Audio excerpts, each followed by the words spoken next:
میرے بھائی، یہ دنیا فانی ہے، ایک تو اس میں سزا ہے، پھر قیامت کی سزا ہے، پر وہ زیادہ سخت ہے، زیادہ سخت۔ ہم لوگ نے یہاں بہانے بہت بنائے ہوئے ہیں۔ سود کے ساتھ کاروبار کرنے والا کہتا ہے نہیں مجبوراً لیا ہے، مجبوراً۔ اوے مر رہا تھا تو، آخری لبوں پر تھا تو جائز ہے۔ جب تجھے کھانے کو لقمہ نہ لگے تو حرام کھانا بھی جائز ہے۔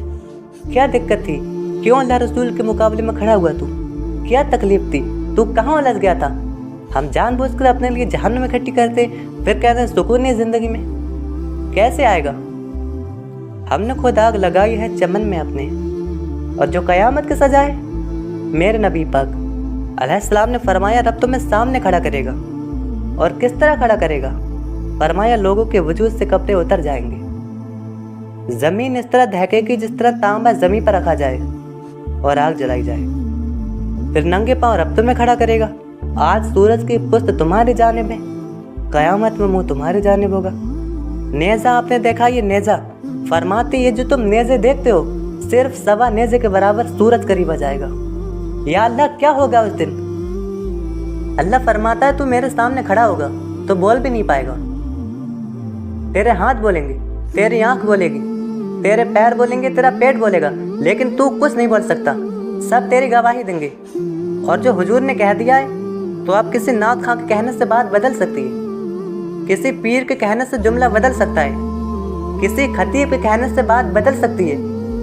خدا کی رحمت پر بھروسہ رکھنا ضروری ہے، نبی پاک کی شفاعت کی امید رکھنا، بولیے، لیکن جو حضور نے بیان کیا ہے اس کو ماننا بھی ضروری ہے۔ میرے نبی پاک علیہ السلام نے فرمایا رب تمہیں سامنے کھڑا کرے گا، تم سے پوچھے گا، تمہیں سوال کا جواب دینا ہے۔ یا رسول اللہ کس کس شے کا؟ فرماتے ہیں جو تم کھاتے ہو اس کا جواب نہیں دینا، جو پہنتے ہو اس کا جواب، باقی ہر شے کا جواب دینا ہے۔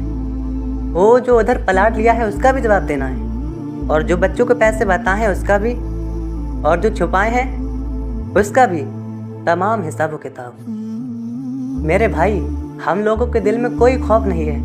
حضرت ابوبکر صدیق رضی اللہ تعالیٰ عنہ دعا کرایا کرتے تھے، دعا کرو اللہ مجھ سے حساب نہ پوچھے۔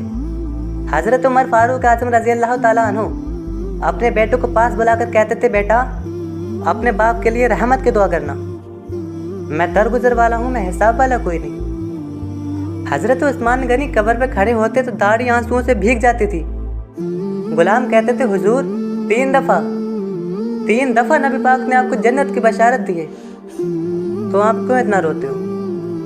عثمان غنی فرماتے ہیں جس رسول نے مجھے جنتی کہا ہے نا، اسی محبوب نے فرمایا عثمان قبر آخرت کی منزلوں میں سے پہلی منزل ہے۔ اور آپ فرماتے ہیں میرے تو کمرے میں دیا بند ہو جائے تو مجھے ڈر لگنے لگتا ہے، اس میں تو مکمل اندھیرا ہے، کھڑکیاں بند ہو تو دم گھٹنے لگتا ہے، اس میں تو دروازہ ہی کوئی نہیں۔ بھائی جو بڑے لوگ تھے وہ ڈرتے تھے، ہم چھوٹے آئے ہیں نا نئے، ہمیں کوئی خوف نہیں، ہم کہتے ہیں دیکھ ہی جائے گی۔ حضرت مولا علی شیر خدا کرم اللہ وجل کریم نماز کا وضو کرتے تھے تو کانپتے تھے، ان کا جسم کانپتا تھا۔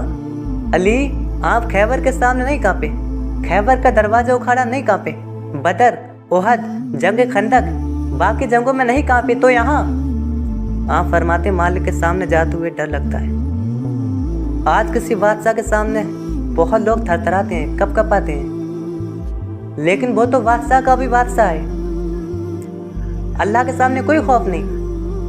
میں کپ کپاتا ہوں، ان کا جسم پیلا ہو جاتا تھا۔